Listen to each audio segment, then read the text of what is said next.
You don't got SC. Oh, there you go.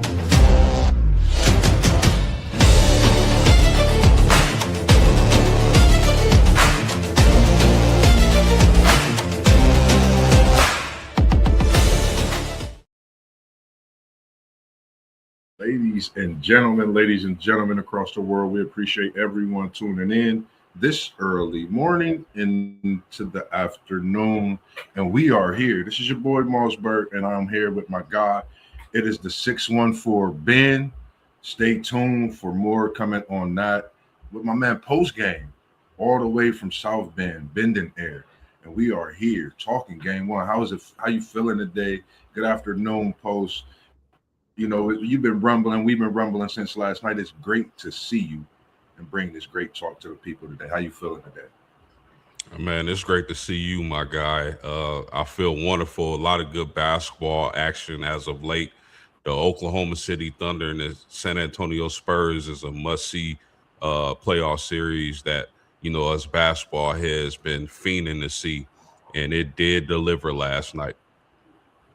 Man, and I just want to thank you again for joining me. And when you say fiending, man, I've been waiting for basketball like this post since so many greats have left the game, and watching Wembenyama, watching Castle, watching Dylan Harper and his San Antonio Spurs squad against this Oklahoma City and the two-time MVP and Shai Gilgeous, Chet Holmgren, the William brothers, Adam McCain. I mean, they have a slew of guys, man. I think we are in for probably one of the best Western Conference finals since the days of the late, great Kobe Bryant.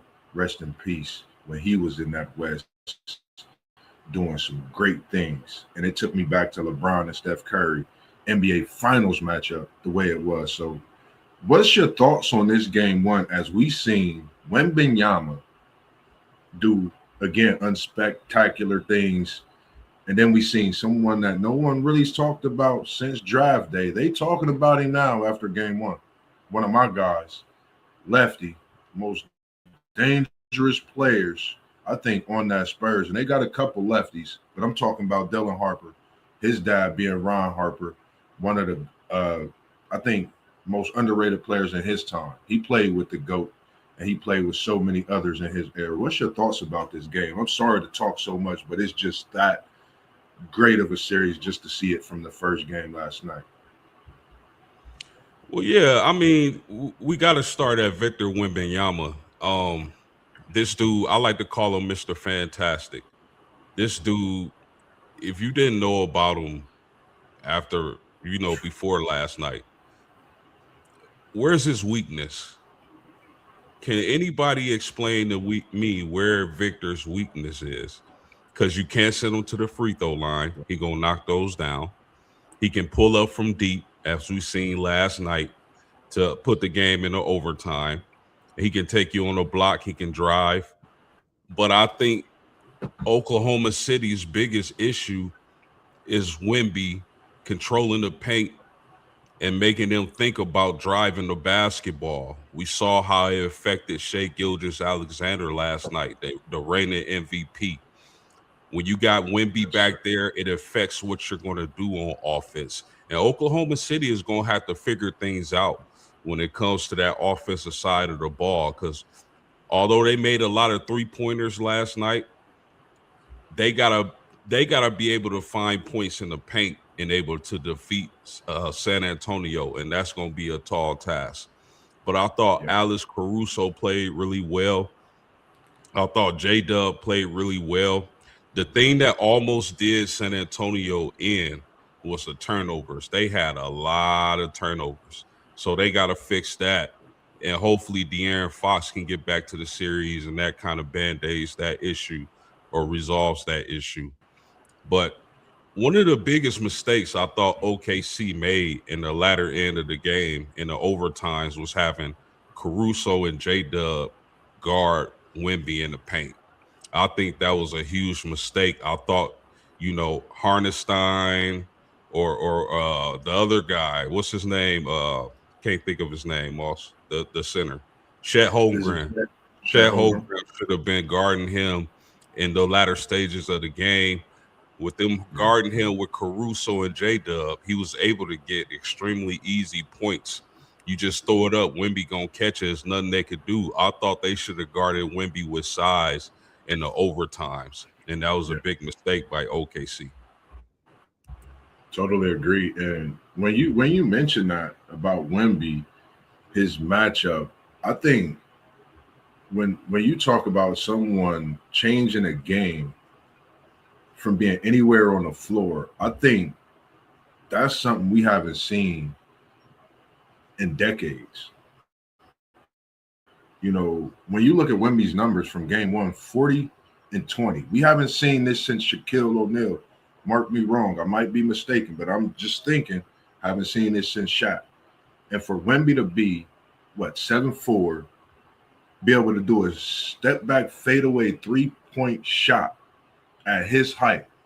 I don't know what to say right now. I'm not going to say he's a cheat code, he's an alien, but he's something that when I started to watch years ago on a level of him playing for France, I said he's going to come to the league and he's going to change the game. Shout out to Wembanyama. Shout out to everyone that's been working with this young man from day one. But shout out to the San Antonio Spurs and the physicality that they played with against the OKC team. Not to mention, did San Antonio hear all the saying, all the talk about how OKC could be a team to win back to back? Could they be a team to three-peat?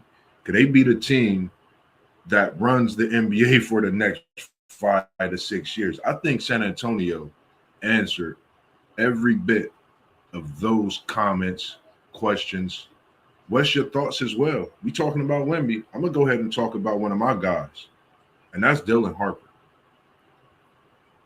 Historical performance last night, and when you see the way he moved with his left hand, talk to me about Dylan Harper and the effect that he had on the game last night.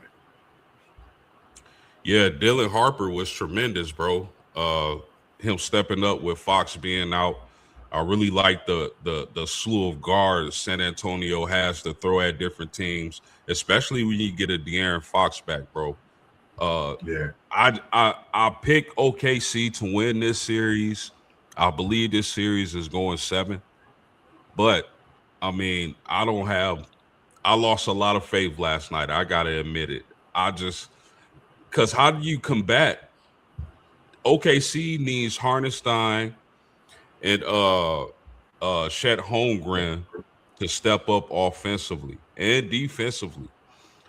yeah, Uh yeah. San Antonio has pretty much, handled OKC all season long and into the playoffs thus far. OKC has to find some points in the paint and be able to get Wimby out of from patrolling that paint and changing their shots once they get down there. But I think it starts with Harnestein and Chet Yeah. Holmgren. Those two have to be effective if OKC is going to win this series. If those two can't be effective, Oklahoma City is going home. I totally agree. I think you hit it right in the head.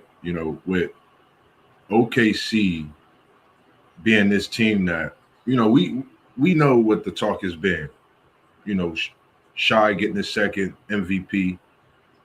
OKC having this team that goes about 12. They could go as deep. 2 starting 5s. You know, so for me, it's San Antonio. Like I said, they've heard these things and they've matched up against it. Now, what is OKC going to do to counter? They have to play bigger. Shet has to be a bigger problem in the paint. Hartenstein, we have to see what we seen in New York for him to get that big contract and come over to OKC. This is why they gave you that money. This is where you have to show up. I think at this time in the season, at this point, you're trying to get to back-to-back NBA finals. It's not an easy task. And facing Wembanyama, I mean, you can go down the line as much as you talk about OKC with this San Antonio Spurs team. Mind you, they got this big win without De'Aaron Fox. Double overtime. Wemby goes for 40. You see Dylan Harper on record-setting performance. Then you see Castle out there with a mean double-double. And if anybody really watching Castle, during that first half, if you notice that second or third quarter when he missed a few of those shots, his intensity on defense, but is not to find the offensive player and give up that ball. Where do you see that from a young player every day? The way they're building this young core in San Antonio, we've seen what they did with the Twin Towers. They got multiple titles. I think they try to get a multiple championship with one tower and multiple players that come together and play just as well as anybody I've seen in the last few years when it comes to this young team being together so soon and so fast. Anything else you had to say on that one? I like this San Antonio team. Yeah, I do too, Moss. But I mean, you got to give kudos to San Antonio as an organization, the way they built this team. Uh, you know, having Carter Bryant come off the bench, who I liked a lot at Arizona, Oh yeah, but having him and him being so locked in on the defensive end. Nobody drafts as well as San Antonio. And with Victor Wembanyama, man, this is if this man beats, if they take out OKC and proceed to win the NBA championship, there is no other argument that's needed. Victor Wemby is the best player in the NBA and it's his era. I don't think anybody thought it would start this quick, but if he's able to knock off OKC and if they proceed to win a championship, there's no more argument about who the best player in the NBA is because it's Wemby. To have that kind of yeah, effect on the game, I know a lot of people hear me talk about the effect on the game on both ends of the court when I'm talking about Hannah Hidalgo on the women's side in college, but in the NBA on the NBA side, Victor yeah, affects the game offensively and defensively. You saw how players were thinking twice when they drove to the basket. Easy baskets are not easy to come by for OKC. San Antonio are having an easier time yes. finding easier baskets. That right there is going to dictate the series if OKC doesn't find a way to combat that. I totally agree. And then when you say combating that, I think OKC have to combat this physical nature of San Antonio. And SEC Shaw, we appreciate you tuning in as well as everybody else tuning in. And yeah, we speak on San Antonio heavy. I've picked San Antonio to win this series and actually even win the championship. That's my pick. Um, People forget about what OKC did during the regular season against San Antonio. That was nothing. Really not looked that special except that one game. And they had a tough time getting that win. And San Antonio had injuries. So to me, I think San Antonio is OKC's kryptonite. And I'm talking about in the worst way. I was talking to a couple guys. I think I had text posts and we was talking last night and I said, OKC might be down 50 if Fox was playing in this game because that's the way it looked, at a point because of the way with Alex Caruso being the top scorer. Nothing against him, bringing championship pedigree, but when Alex Caruso is getting 30, I don't think OKC can win any game in this series as we've seen it go to double overtime. Yeah, I think a big part of why San Antonio didn't blow the game away, didn't blow OKC away, is the turnovers. They got to cut down on those turnovers. They had way Yeah, too many turnovers for my liking. They probably would have dominated this game had they not turned the ball over so many times. But yeah, I don't think I don't think we can count OKC out quite yet. They still got the heart of a champion. It's going to be interesting to see what kind of adjustments OKC makes and how to deal with Vic, man. Mr. Fantastic is what I like to call him. But if there's yes, anything they can adjust to, I really, again, I'm going to say this again, Hardenstein and Holmgren have to be more effective on the offensive and defensive end. But I thought, I'm yeah, going to say this again also, I thought it was a humongous mistake for them to have Alice Caruso and J Dub trying to guard and front Wimby in the latter end of the game. That was a huge mistake. can't You do need it. a big body on him, man. He's 7'4". Yeah, definitely. I agree with you on that. I mean, it shows. And what I was seeing Wimby doing the game one dribble spin, left hand when he got one dunk, then he turned around and got another dunk. I mean, it's just if you're not talking about Wembenyama, I don't know what you're not talking about when we talking about this game one in this series. I mean, he's just that special. And like you said, nothing to take away from OKC. I think this is going to be a great series. I think this just goes to show in this first game what we will be in store for this Western Conference semifinals. I mean, this Western Conference finals, and to see who gets to that finals. So, for me, I'm definitely looking forward to game one tonight, I believe. We got game one tonight. Is that in that Cleveland series? So, any thoughts on that? I know we weren't going to keep the people too long, but just any quick thoughts on that real quick before we get out of here? Yeah, sure, man. I mean, it all depends on what Cleveland team shows up. Uh, I know James Harden is hit or miss. If the Spiders gonna play like that, Cleveland gives themselves a really good chance to move on to the NBA championship. But me personally, I like the Knicks to win this series. It's been a long time coming. Uh, I think they're primed to beat Cleveland and send them home. So Jalen Brunson is on fire. He's playing extremely well. Really, Yeah. probably outside of Wemby, probably nobody's been playing better in the playoffs. So I look for New York to win this series. How about you? Man, this is a tough one for me, Post. This has been a tough one. I've been thinking about it. I'm gonna go. We in Ohio here, 614. I'm gonna stay in Cleveland. This is a tough pick. When I say this is probably the toughest pick, I'm going Cleveland on the strength of Mobley.